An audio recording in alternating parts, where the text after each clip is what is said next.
Fala, meus queridos alunos, minhas queridas alunas, todos preparados para a nossa aula de hoje? Hoje o nosso tema será sobre vitaminas, logo após a vinheta.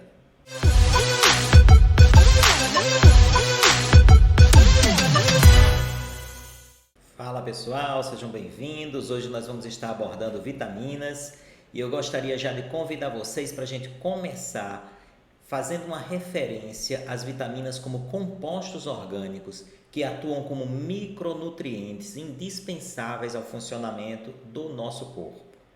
Quando a gente fala nesse termo micronutrientes, isso já deve estar claro para vocês, né? Que micronutrientes são aqueles nutrientes requeridos em pequenas quantidades, que nós ingerimos na dieta de forma, né, bem menor em termos quantitativos do que aqueles que nós denominamos de macronutrientes, como os lipídios, como as proteínas, como os carboidratos, tá? Então, as vitaminas são, na realidade, micronutrientes.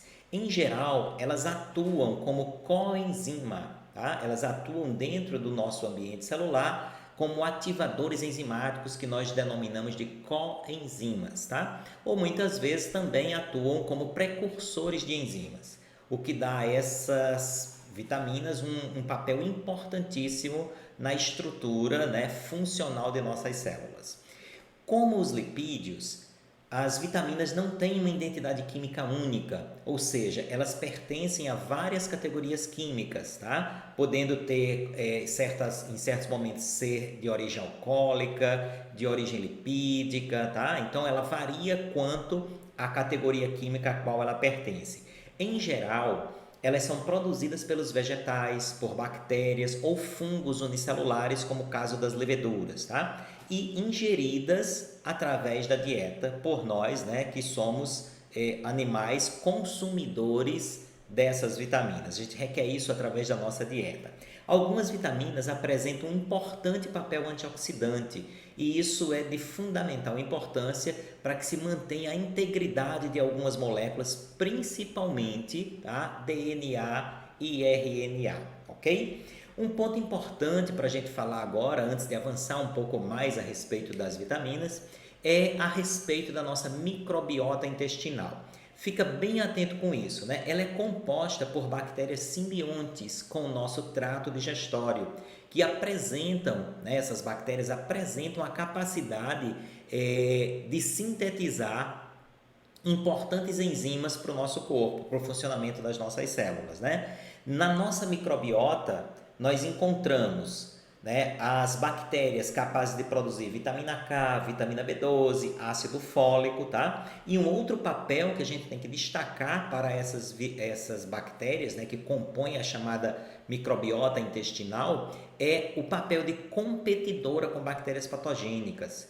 Em outras palavras, elas ocupam espaço e disputam espaços e nutrientes com bactérias patogênicas, ajudando assim, dessa forma, a controlar processos, né, de proliferação bacteriana no nosso trato digestório, perfeito? Alguns alimentos que nós ingerimos na nossa rotina são denominados de probióticos, como é o caso, por exemplo, dos derivados de leite, como iogurtes, né, e todos os outros derivados de leite que ajudam a manter a flora intestinal, digamos assim, em boa quantidade e em bom funcionamento. Quando nós vamos para a parte de classificação das vitaminas, o critério base de classificar essas vitaminas é o seu nível de solubilidade, perfeito? Então, elas podem ser classificadas como hidrossolúveis, como é o caso das vitaminas C e do complexo B e também a vitamina P, e as lipossolúveis, que é aquela famosa ADEC, vitamina A, D, E e K, que são vitaminas lipossolúveis, perfeito? E uma coisa, gente, muito importante você ficar atento, é o caso de que, quando nós falamos de excesso de vitamina, nós falamos de hipervitaminose. E quando nós falamos de carência de vitaminas, nós falamos de hipovitaminose. Nos dois casos, você pode estar, seja em hipovitaminose ou hipervitaminose, desequilibrando a estrutura funcional da sua célula, tá? Do seu corpo como um todo. Então, elas são necessárias nas quantidades ideais e dentro de um equilíbrio, perfeito? Contudo, importante, como eu falei, ficar alerta com isso. As vitaminas hidrossolúveis, que são aquelas que se dissolvem em água, elas são facilmente perdidas se você perder grandes volumes de água.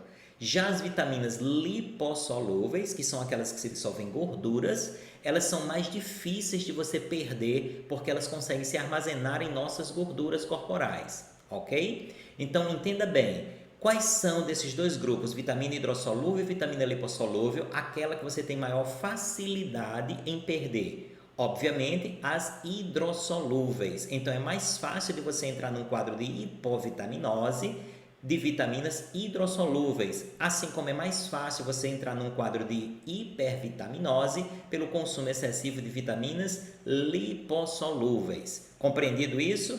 Então, já que isso está tudo ok, aí vamos dar uma adiantadazinha aqui para a gente fechar esse raciocínio. Então, as hipo são aquelas, né, hidrossolúveis, as que estão mais relacionadas com a perda, com a facilidade de eu entrar num quadro de hipovitaminose. Isso é mais comum com as vitaminas hidrossolúveis, assim como a hipovitaminose é mais comum com as vitaminas lipossolúveis. Tranquilos?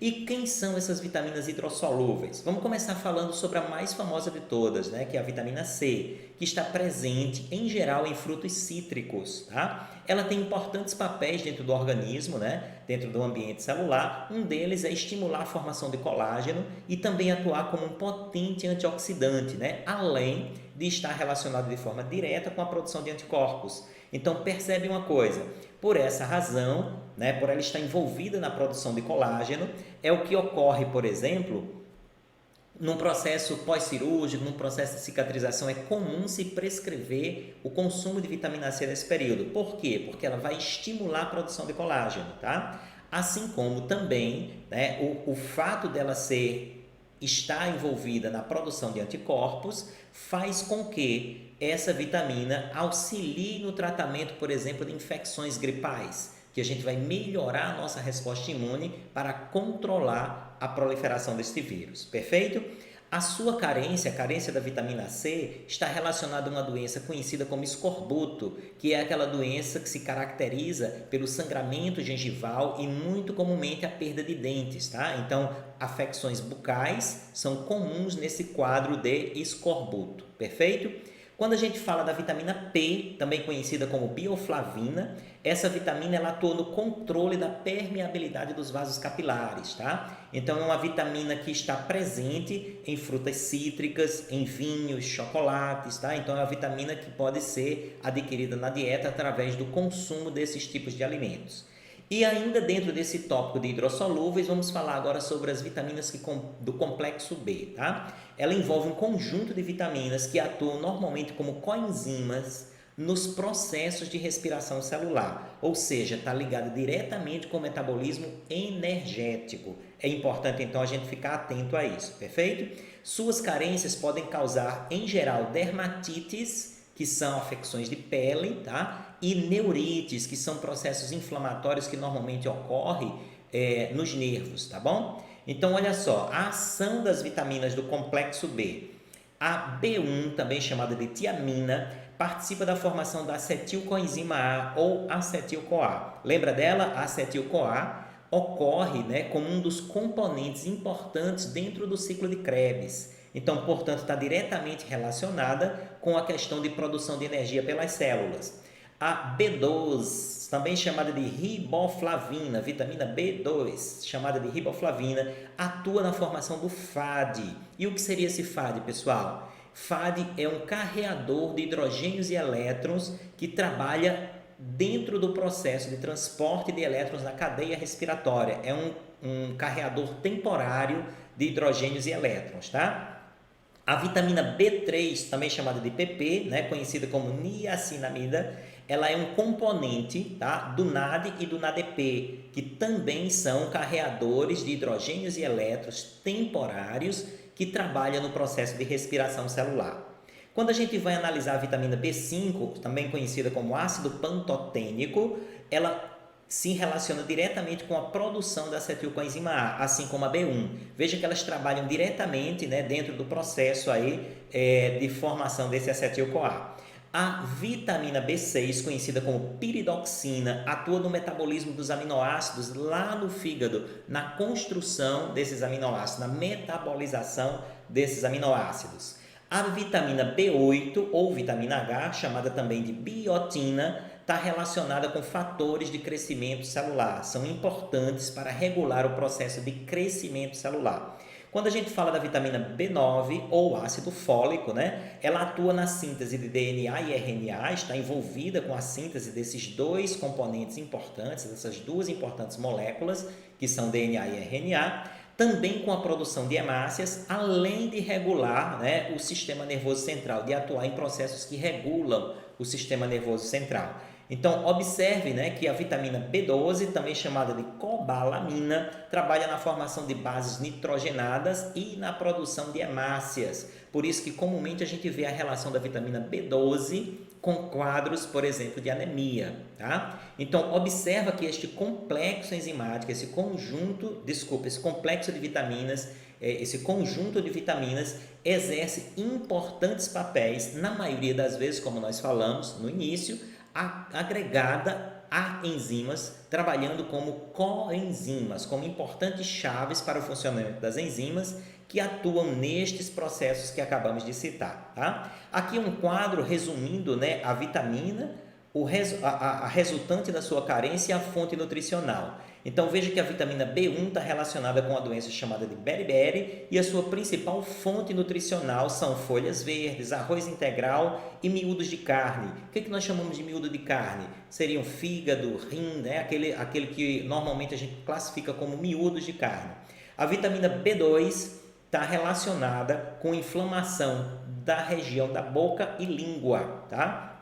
A principal fonte, leite, derivados, né? E legumes e cereais. Vitamina B3, relacionada com pelagra ou doença dos 3Ds, dermatite, diarreia e demência. Tá? Onde é que eu encontro fontes de alimentos ricas em vitamina B3? No fígado, né? Carnes, peixes e cereais. A vitamina B5, tá? Ela está relacionada com baixa imunidade e distúrbios neuromotores, ou seja, sua carência pode causar baixa imunidade e distúrbios neuromotores. E a sua fonte nutricional principal, muito semelhante à que a gente já citou, seria miúdos de carne, gema de ovo, amendoim, tá? Então essas fontes são ricas em vitamina B5. Quando a gente fala de vitamina B6, ela está relacionada com a dermatite seborreica, que pode ocorrer e afetar a região dos olhos, tá? E, obviamente, também na elevação da ureia. As fontes principais são fígado, carne e cereais integrais. Falando da vitamina B8, tá? Ela está relacionada com dermatite, seborreia, queda de cabelo e, em alguns casos, com anorexia, né? Que é aquela perda absurda de peso e aquele emagrecimento anormal que os indivíduos podem passar, também em decorrência de carência dessa vitamina.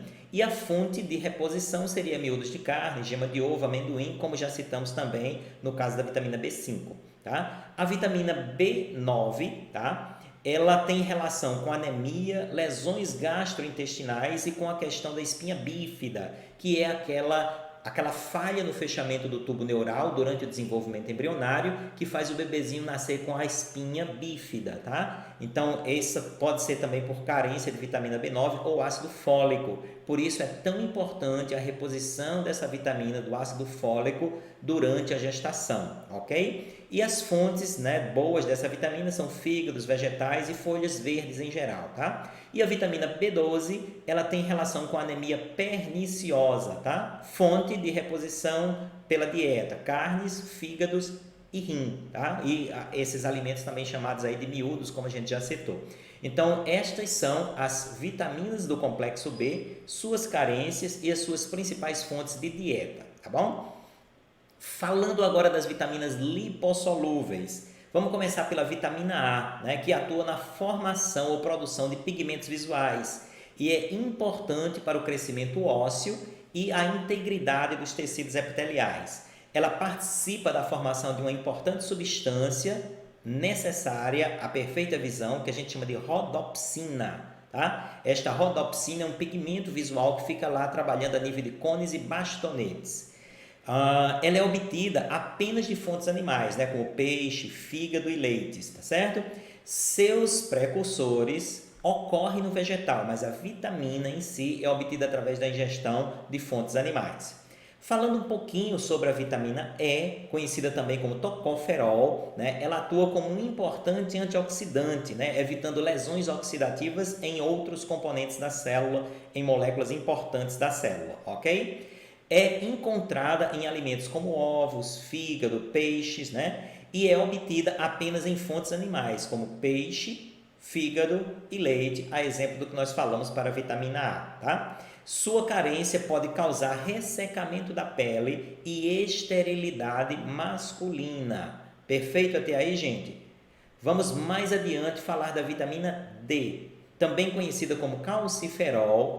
Ela é derivada direta do colesterol. É produzida pela pele humana sob estimulação da luz ultravioleta, tá? Embora existam várias variantes da vitamina D, a mais importante para nós é a vitamina que nós chamamos de D3, tá? Ela tem o papel de promover a reabsorção de cálcio e fósforo a nível do intestino, e sua carência pode comprometer essa função, que é a reabsorção de cálcio e fósforo.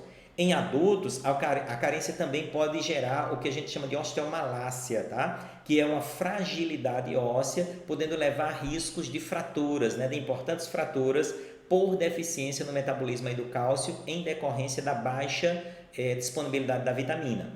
E se falando da vitamina K, existem vários tipos, mas a mais importante para nós é a vitamina K1, também chamada de filoquinona.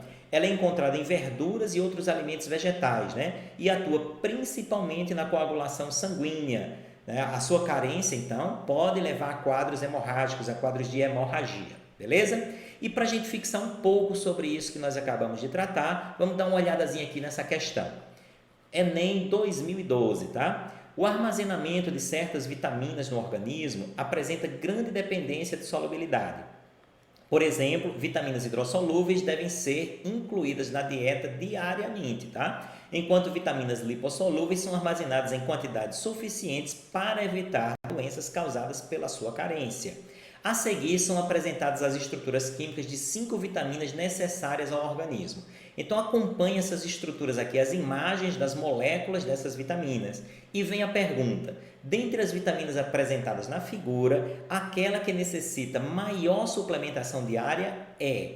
Então, olhando para essas estruturas, pessoal, você vai conseguir perceber uma coisa importante e interessante aqui, tá? Note que estas A1, A2, A4 e A5 apresentam cadeias carbônicas longas e poucas hidroxilas disponíveis. Já essa número 3, é bem menor em termos de cadeia carbônica, e apresenta várias hidroxilas disponíveis, o que deixa essa vitamina 3 com a característica muito propícia a ser bem solúvel em água. Então, ela tende a ser uma vitamina hidrossolúvel por causa do excesso de hidroxilas disponíveis aqui para se relacionar com as moléculas de água. Então, portanto, as vitaminas que precisam de reposição diária, em geral, são as vitaminas hidrossolúveis. Desta forma, então, a nossa opção de resposta iria para a letra C, a vitamina de número 3. Perfeito? Mais uma questãozinha para a gente fixar aqui, essa do vestibular da PUC de Minas Gerais. As vitaminas são compostos orgânicos que funcionam como coenzimas, ou seja, atuam juntamente com as enzimas envolvidas no processo, envolvidas no metabolismo celular. A deficiência de vitaminas provoca enfermidades chamadas de doenças de carência. Sejam dados os seguintes sintomas de carências: córnea ressecada, raquitismo na infância, deficiência na coagulação sanguínea e anemia perniciosa. Os sintomas carenciais enumerados acima estão relacionados, respectivamente, com a deficiência das seguintes vitaminas. Então, vamos para a análise. Ressecamento de córnea. Córnea, olho, relacionado à visão. Muito provavelmente, vitamina A. Raquitismo na infância. Estrutura óssea deformada, arqueamento das pernas. Deve ter relação com vitamina D. Deficiência na coagulação sanguínea. Vitamina K.